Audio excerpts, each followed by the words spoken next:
When you think of the past, where does it lie? I've always thought of it as behind me, done, known, past, until I noticed it was interfering with my present. After years of inexplicable feelings and symptoms, I've come to understand that just like we can inherit the physical or character traits of our forebears, so we can inherit their unresolved traumas or wrongdoings, that these don't simply go away, that they remain among our roots, like wounds, festering in the dark and then erupting into the present as they seek resolution. My story is one of many stories emerging from the long shadows of violent conflict. Not a conflict that I myself experienced, but one that has nonetheless shaped and harmed me. I must have been about 10 when I first noticed that it wasn't normal to have a German Second World War general sitting among the family photos. To me, he was just my mother's father, a face under a peaked cap with a eagle on top. It was at one of my parents' parties. We had a drill for the arrival of the guests.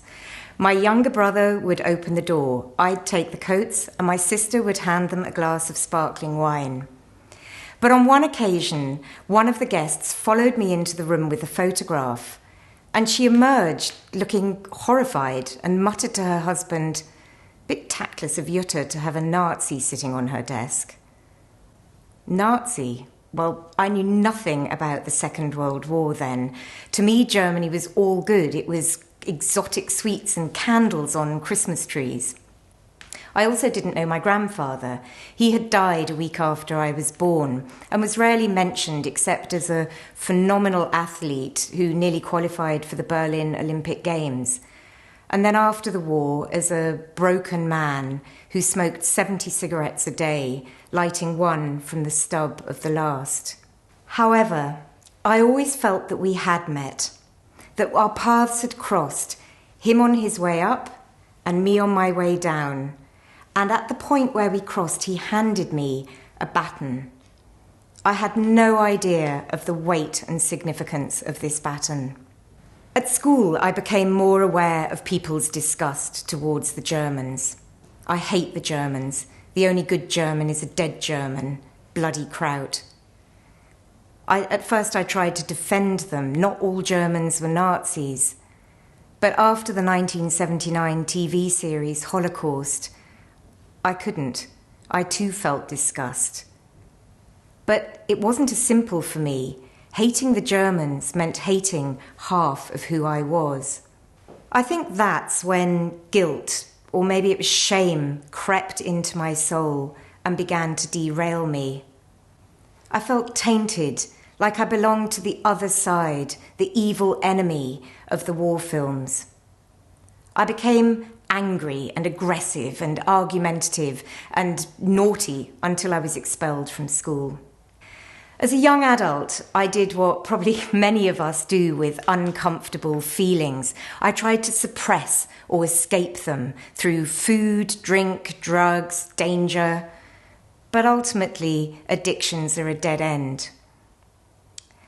I then began to withdraw into increasing isolation and depressions. It got very dark at times.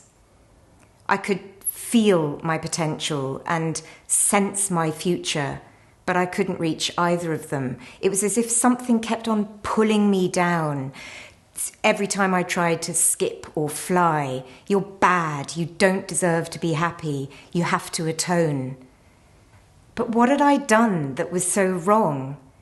Nothing in my life, no doctor or therapist could account for the problems I was facing. In the end, I felt so guilty that I actually put myself into prison. And what's more, I felt completely at home among the guilty and broken of society. I spent years in prisons in Germany and England, teaching prisoners art and helping them to work through their crimes and issues. What I didn't know was that I was actually learning the skills to work through my own. The art room became a safe space for men to lower their defences. Paint and colour gave them a non-verbal language to feel and articulate their feelings. Being listened to without judgment helped them talk about what had been unspeakable. I saw how behind the violence and the crime so often lay trauma, fear, shame. I learnt how to condemn the crime without condemning the person.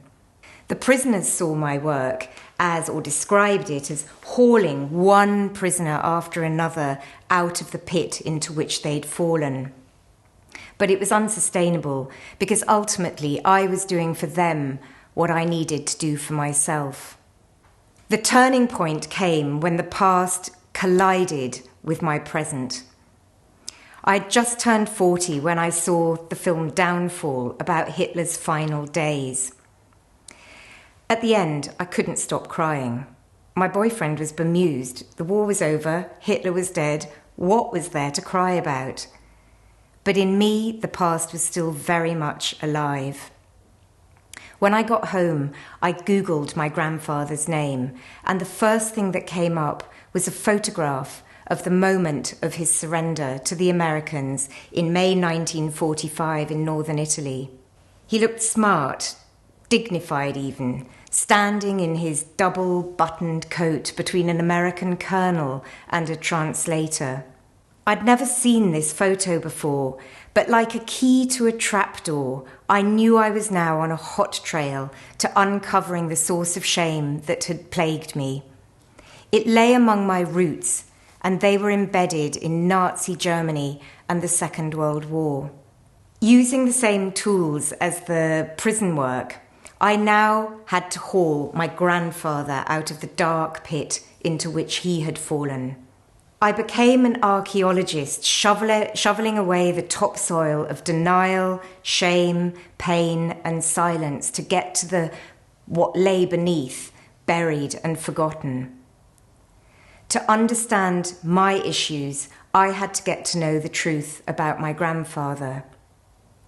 From the start, I vowed I wouldn't look away from the truth. I wouldn't reject or blame or judge. I just wanted to understand. I asked my family in Germany questions. I looked through photo albums. I read hundreds of my grandfather's letters. I made art.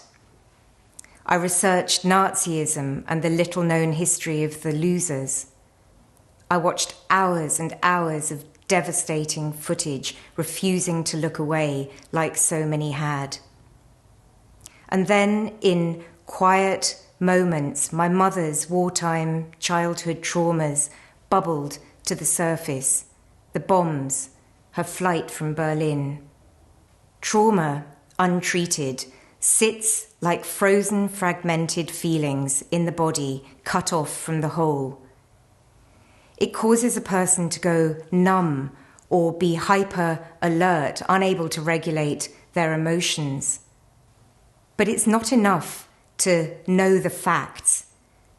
The harm has to be felt in order for it to be integrated. I found I could feel most by travelling to significant locations, standing on the earth, breathing the same air.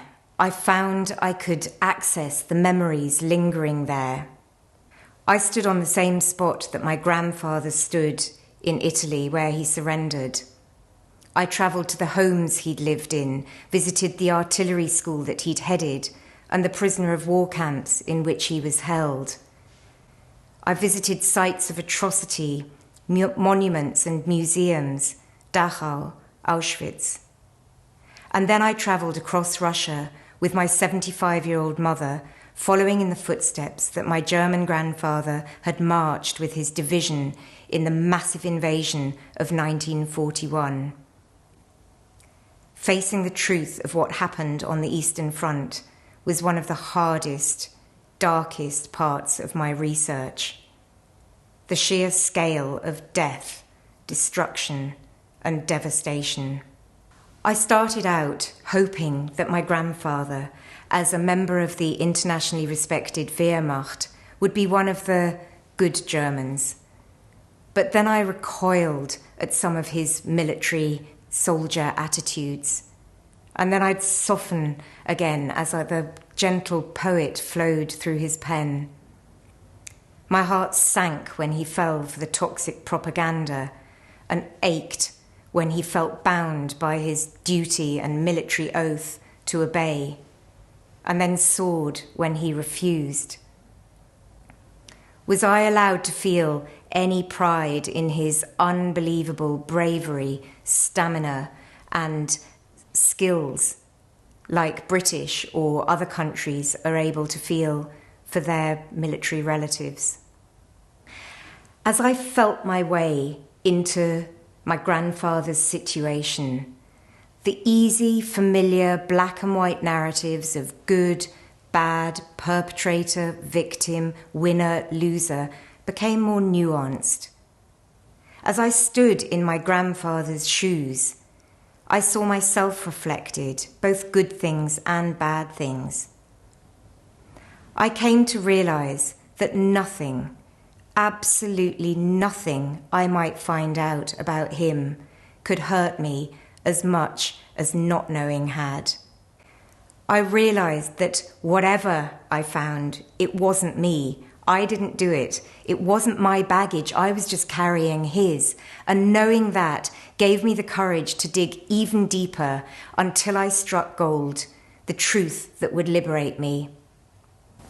I discovered that my shame was in fact his shame, the shame of his downfall from revered and decorated general to reviled prisoner, loser, outcast. Both he and Germany had lost their honour, the very thing he valued most. To varying degrees, we all carry unprocessed traumas and wrongdoings from the past, whether familial, societal, or historical. They sit in our unconscious, untold stories waiting to be told, resolved. Neuroscientists, psychologists, geneticists are all uncovering the mechanisms of transgenerational transmissions and showing how they contribute to the epidemics of addiction, depression, violence, and isolation, how they trigger the rage of unacknowledged suffering that erupts onto our streets in protests or violence, how they perpetuate the systemic injustices of slavery, colonialism, and racism, and how they shape attitudes and policies to everything from the environment to education to wealth distribution. I will never know all the traumas my grandfather suffered or inflicted, nor how he felt. He was found not guilty at his trial, but when he was released in 1948 by the British, he was an emaciated and broken man. He ended up selling yo-yos from door to door. I don't know if you can apologize or forgive or ask for forgiveness on behalf of somebody from the past, though I've done those things many, many times. What I do know is that by facing the darkest shadows of Nazism and the Second World War, I was able to step out of them. By getting to know and understand my grandfather's story, I was able to free myself of it. I am deeply grateful to him for this profound journey. And that's why I'm standing here today. Because to me it seems obvious. Our roots don't just run backwards to our ancestors, but forwards to our children and those who come after. And if those roots are severed or wounded or in any way, what we hand on will also be impaired. So do we want to continue to drag these wounds into the future, limp forward, patching them up and then handing them on to future generations like a baton? Or can we find the courage, compassion, and curiosity to create safe spaces for uncomfortable stories to be told, to be heard, to be understood, shared, and healed? I stand here today with my grandfather in the hope that telling our story will encourage you to look back into the shadowlands of the past and embark on your own journeys of discovery and liberation, so that we can all move forward lighter and better equipped to face and meet the challenges of the present and release the potential and realize the potential of the future. Thank you.